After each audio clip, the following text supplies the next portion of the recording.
اعوذ باللہ من الشیطان الرجیم بسم اللہ الرحمن الرحیم السلام علیکم ورحمۃ اللہ وبرکاتہ۔ حضرت ابو موسیٰ اشعری رضی اللہ عنہ بیان کرتے ہیں کہ ایک دفعہ سورج گرہن ہوا تو نبی کریم صلی اللہ علیہ وآلہ وسلم بہت گھبرا کر اٹھے، اس ڈر سے کہ کہیں قیامت قائم نہ ہو جائے۔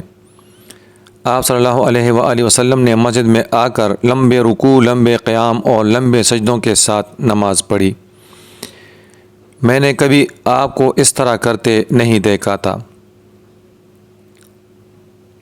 آپ نے نماز کے بعد فرمایا کہ یہ نشانیاں ہیں جنہیں اللہ بھیجتا ہے، یہ کسی کی موت و حیات کی وجہ سے نہیں آتی، بلکہ اللہ تعالیٰ ان کے ذریعے اپنے بندوں کو ڈراتا ہے۔